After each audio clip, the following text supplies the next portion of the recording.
Stai ascoltando Il Confine, Storia Nord-Est. Buongiorno a tutti, oggi ascolterete la conferenza che ho tenuto nell'agosto del 2020 presso lo SMO di San Pietro a Natisone in provincia di Udine, relativo alla Prima Guerra Mondiale nelle valli del Natisone, e questa conferenza è stata suddivisa in due parti. La prima parte è dedicata allo scoppio della Prima Guerra Mondiale e la seconda parte sarà dedicata allo sfondamento di Caporetto. Buon ascolto.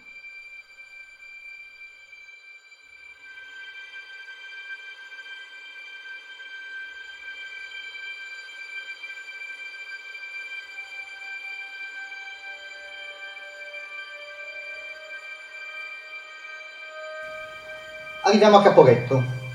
Ad agosto del 17 le forze austro-ungariche sono costrette a chiedere aiuto ai tedeschi perché dopo l'11ª battaglia questo sfondamento sulla Val Sizza aveva creato effettivamente delle preoccupazioni ai generali austriaci.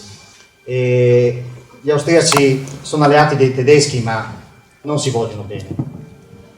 I tedeschi dicono che gli austriaci sono dei pasticcioni, questi balcanici imbranati, approssimativi, tutte le cose. E invece gli austriaci dei tedeschi dicono sanno tutto loro fanno tutto bene, si sentono di in terra, vogliono conquistare il mondo. Però insomma le alleanze ci sono e la situazione è effettivamente grave. Fanno questa riunione a Vienna, ovviamente qua ci sono tutte le massime cariche dei comandi austriaci e tedeschi.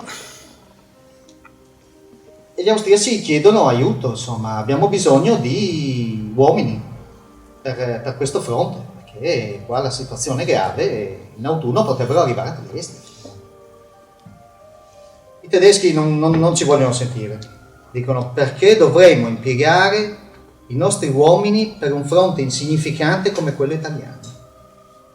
Non c'è alcun motivo. Noi siamo impegnati in Romania, stiamo sotto la Russia, entro il 18 andremo a prenderci tutta la Romania e andremo in Russia. Questo. Però il comandante in forze è il generale von Hindenburg, che è un uomo già vecchio, ha 70 anni questo generale, ed è un omone di 1,98 m, tra l'altro. È già vecchio ed è così vecchio che lui si ricorda che quando aveva 9 anni, quindi era un bambino, si ricorda della guerra di Crimea. E sinceramente sono dovuto andarmela a cercare, perché io a scuola non me la ricordo di averla studiata questa guerra di Crimea. Questa guerra di Crimea è una guerra, la Crimea è una piccola penisola nel Mar Nero, insomma qualche anno fa c'è stato il problema della Russia appunto proprio sulla Crimea, e era una guerra tra francesi alleati con gli inglesi contro la Russia, 1853-1856, è durata 3 anni. Quando hanno assediato il porto di Sebastopoli, questa città lì sulla Crimea, conquistata questo porto, la Russia si è arresa e l'impero russo è crollato. E lui ha fatto un ragionamento: con Trieste potrebbe accadere lo stesso. Se Trieste cade tutto l'impero austro-ungarico. Tra l'altro in questa guerra di Crimea ho visto, c'eravamo anche noi, come Regno di Sardegna in quegli anni, impiegati 17.000 uomini, 17 morti per armi da fuoco, 1.700 morti per colera. Ovviamente avevamo dato questi 17.000 uomini, ci serviva una mano nel risorgimento. Ci servivano forze francesi durante il risorgimento, allora abbiamo partecipato con Regno di Sardegna, ovviamente, che non c'era ancora Regno d'Italia. Questo è una piccola pennellata giusto di questo generale von Hindenburg, che era già vecchio, però questo generale farà tempo nel 1925, nonostante lui sia un monarchico convinto, a farsi eleggere presidente della Repubblica di Weimar, che è la Repubblica tedesca dopo la Prima Guerra Mondiale, e riuscirà a dare l'incarico nel 1933 a un tale Adolf Hitler che ha appena vinto le elezioni. Poi morirà nel 1934 a 84 anni, a 87 anni, comunque non vedrà insomma i 10 anni più bui del Novecento. Quindi i tedeschi a questo punto, sì, gli austriaci chiedono 8 divisioni, 8 addirittura. Loro dicono, i tedeschi va bene, si può fare, vi diamo 6 divisioni, basteranno, sono 150.000 uomini. Però prima dobbiamo fare un sopralluogo. Qua ve la faccio breve, fanno un sopralluogo, vedono che le postazioni italiane effettivamente su questo fronte sono fortissime. Sono messe tutte posizionate molto molto bene, abbiamo un'artiglieria molto pesante, molto forte e la prima linea è molto molto forte, la linea italiana. Però dopo questo sopralluogo di questo tedesco, che tra l'altro andava vestito da austriaco, che insomma non bisognava far capire a nessuno niente, effettivamente dice è molto difficile, però noi tedeschi ce la possiamo fare. Ma fin dove volete che li spingiamo questi italiani? Gli austriaci dicono, ma almeno che tornino alle posizioni di partenza, quindi al vecchio confine, quello su Isonzo. Quindi Cormons gradisca di Isonzo, impero austro-ungarico e poi l'altro pezzo di Friuli. Noi tedeschi per così poco non ci muoviamo neanche.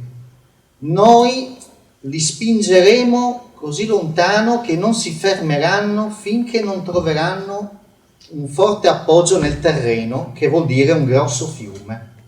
Guardano sulla cartina, vai, vai, vai, il tagliamento. Noi li spingiamo fino al tagliamento.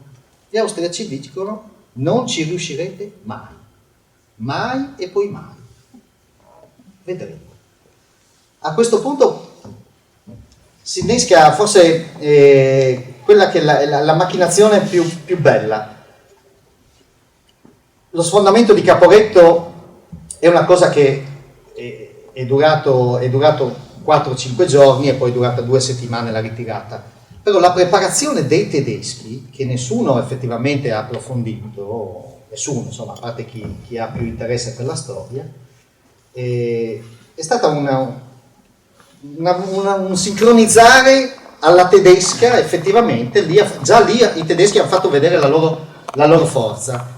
Ci si ritrova che i tedeschi fanno arrivare questi 150.000 uomini, 30.000 cavalli, 3.000 cannoni, munizioni, tutto quello che serve, vettovaglie, nel giro, siamo a metà settembre adesso, nel giro di 2-3 settimane al massimo, fanno arrivare tutto.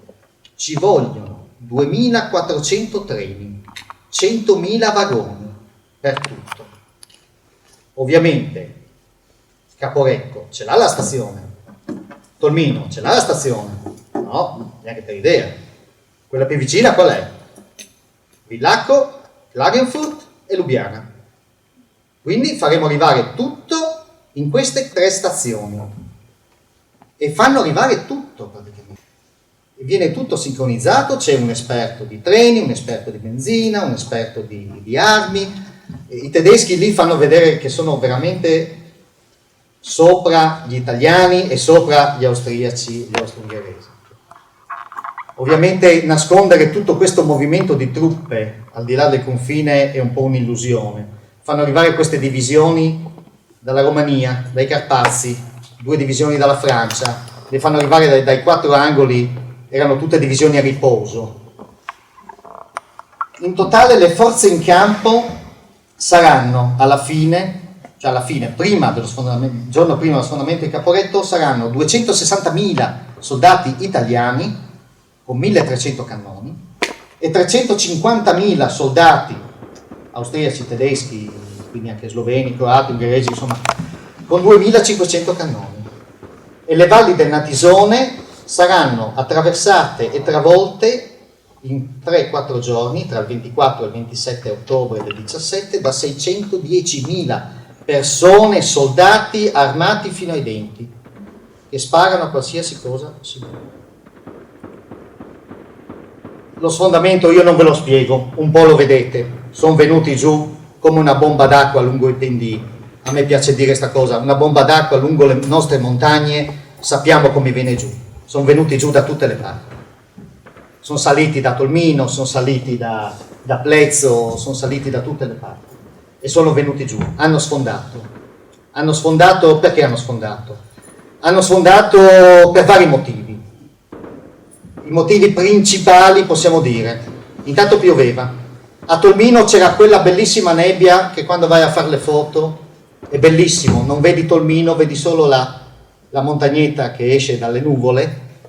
Quindi gli italiani che erano sopra, oltre al fatto che non erano abituati a essere attaccati, perché questo fa una bella differenza, perché quando viene il tenente e ti dice tu spara in quel punto lì per un'ora, tu spari in quel punto lì per un'ora, ma quando ti attaccano gli altri tu non sai da dove arrivano, cosa fanno, se ti arrivano gli ordini giusti, e lì c'era nebbia e praticamente sotto da Tolmino hanno cominciato a salire lungo i canaloni, lungo le strade e si sono ritrovati veramente in difficoltà. Ovviamente ci sono i gas utilizzati, è stato comunque hanno sparato gas per poche ore, sia a Plezzo che a Caporetto, e poi via avanti hanno ucciso subito tutti quelli che c'erano.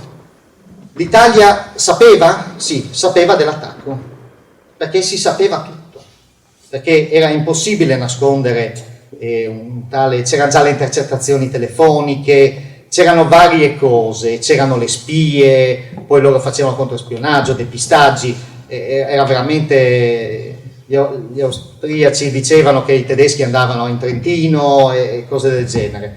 Cadorna, che è il generale delle forze armate italiane, non ci credeva che attaccassero, sinceramente. Ha cominciato a crederci a 2 settimane dall'attacco e ha messo più soldati effettivamente. E i nostri cannoni, la potenza di fuoco si parla di 6 colpi all'ora, 6-10 colpi all'ora. Quelli tedeschi sparavano 30 colpi all'ora. C'è una bella differenza, oltre al fatto che i soldati tedeschi erano soldati specializzati in guerra di montagna. C'erano gli Alpenkorps, era gente addestrata, avevano armi nuove, armamenti nuovi, erano ben attrezzati, i tedeschi mangiavano bene, addirittura gli austriaci andavano a elemosinare il cibo dai tedeschi, e gli austriaci anche non sapevano, lo sapevano forse più i tedeschi che dell'attacco degli austriaci, però gli austriaci bene o male alla fine, quando gli è arrivata una fetta di speck nel rancio, cosa che non si vedeva da mesi, è arrivata la cartolina verde in franchigia che era per gli analfabeti, era scritto in 9 lingue, tutte le lingue dell'impero: sono vivo e sto bene. Dovevano solo mettere l'indirizzo della casa, quando spedivi quella cartolina lì, il giorno dopo facevi l'attacco, era sicuro, e così funzionava. Passiamo a Rommel. Io ho preso Rommel, insomma, il tenente Rommel è il simbolo, insomma, di questo sfondamento. Rommel ha solo 26 anni, tenente, giovane, con il battaglione da montagna del Württemberg, composto da 500 soldati. Il suo battaglione doveva solo proteggere la strada tra Volce, che è il paesino vicino a Tolmino, e il Kolovrat, la strada che sale praticamente. Già la sera del 24 l'attacco è scattato la mattina, presto alle 2 di mattina, la mattina tra il 23 e il 24, in genere si fa confusione. Il 24 alle 2 di mattina l'attacco a gas e poi durante la giornata tutto il resto. La sera del 24 è già a quota 1114 sul Kolovrat, Drenchia, e cattura 500 prigionieri, subito. Il 25 arriva sul monte Nagnoi, che è sempre della catena del Kolovrat, a quota 1192, e poi sul monte Cook, che isola di fatto Luicco, Livek. Nel pomeriggio prosegue a ovest e si ferma a Jevcek, un altro paesino. Il 26 per mezzogiorno è sul Mataiur e nel pomeriggio comincia la discesa verso Pulfero. Il 27 alle 7 del mattino è a Cicigolis. Poi risale Lasic, Tarcetta, Antro, Pegliano, Kragunza, che è la montagna sopra. Poi da lì si dirige verso la vallata, ovviamente. Rimane sul monte della Mladesena, il monte qua di Vernasso, e poi scende a San Guazzo e va a Cividale. In 80 ore, sotto la pioggia,